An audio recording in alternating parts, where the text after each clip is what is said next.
Hey guys, it's Kate from Cater.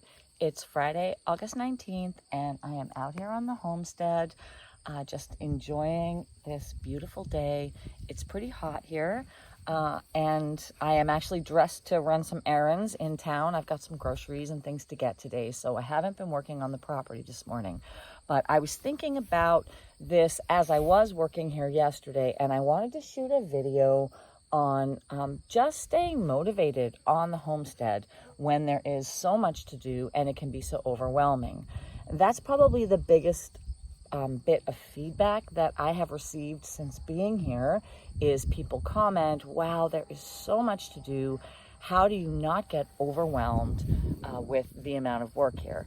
And so I kind of wanted to address that.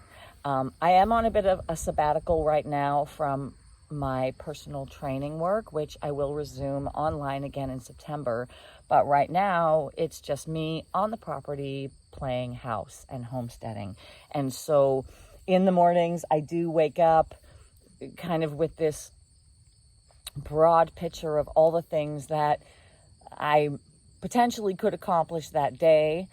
And there are some factors that contribute to how I decide to work. One is certainly the weather. When it's really hot, it's very difficult to be out here doing yard work. So if it's a cool day, great.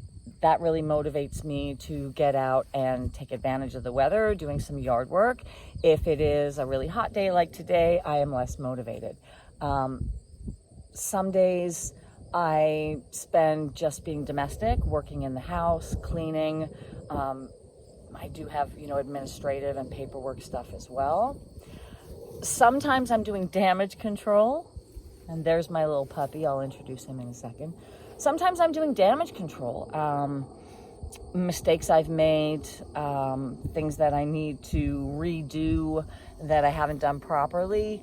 An example of that would be my boar goat that I adopted when I first came here. I bought a boar goat stud, mostly because he was living down the street and he needed a better home, but he has just proven to be too much for me to handle. And so I made the difficult decision to trade him, and I did that yesterday in exchange for a couple of smaller baby alpine goats, milk goats, and the boy is fixed, and they're both debutted, so they don't have horns, so that's going to make it a lot easier for me. This is Potato. He's a Shiba Inu, and I'm in the middle of training him, so he's taking a bunch of my time. He's the puppy that I purchased because, of course, our other dog has died since I moved here, which was really devastating. But Potato, no biting. Hey, I'm in training. For me, I think being motivated around here is conceptual. I think if you're a really self-motivated person, then a lifestyle like this is really great. Of course, because there's no one telling me what to do, and no biting. Hey, no biting. So I'm making it up on my own. I'm a Virgo astrologically, so that means I'm a doer, I'm a planner. I like to have a plan to accomplish certain things. However, I hate lists. I try really not to make them.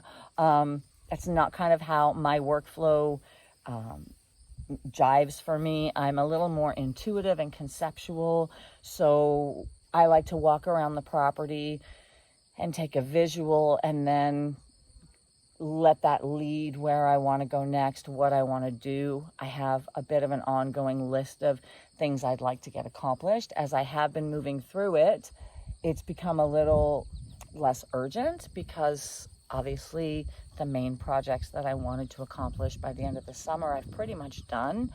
But yeah, there's definitely a self-motivation required to being here. And I will say it's taken me months to make that shift from my city mentality, my go, I have to be back to work in 2 days.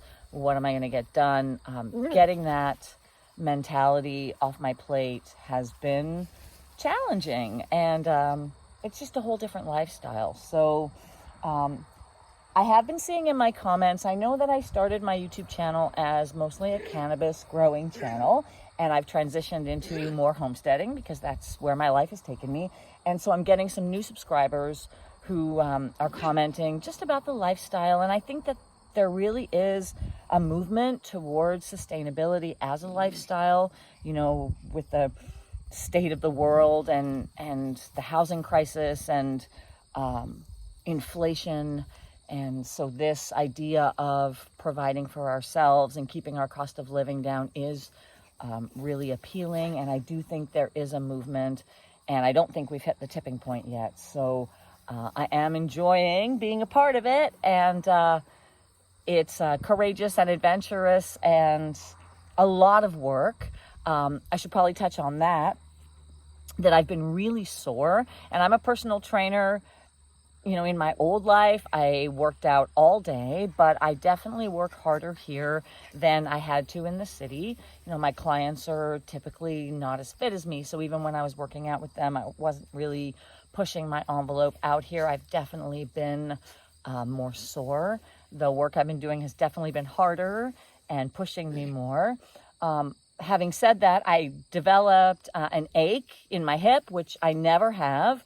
And that's probably because being out here, I'm not doing all the stretches and things that I should be doing. So I've been back focusing on that, and that ache and pain that presented is gone, which I think is really important. If you're going to be working this hard, you should have some strategies for managing some of the imbalances that invariably are going to occur. I'm pretty sure that this tight back resulted from the weed whacking I was doing, because I've just done hours and hours with that weed whacker. It's quite heavy.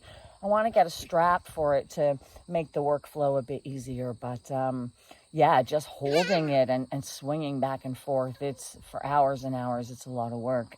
But I'll say this, at the end of the day, I'm tired. I don't need to have that extra beer at the end of the night to knock me out, because I'm really tired.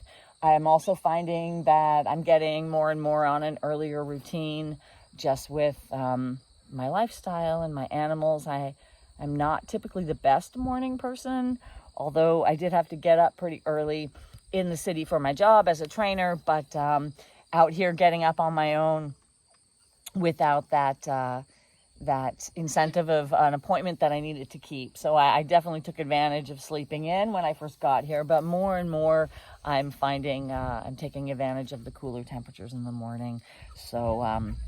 So yeah, motivation on the homestead. Like I said, probably the biggest bit of feedback that I've received. So I did want to just shoot a little story time about it.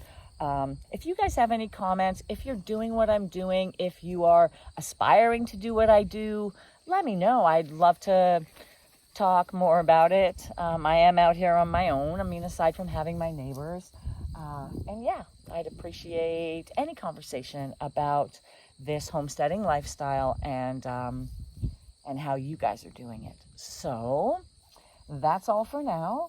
I will be back. I'll introduce you to my new goats and keep you updated on all of the progress around here, and my cute little Shiba Inu Potato, who is my new mascot. He's a very sweet boy, but they are notoriously hard to train, so he has been a handful, but I'm having fun with him. So all right, guys, until next time, I'm Kay from Cater, out here on the homestead, living the dream.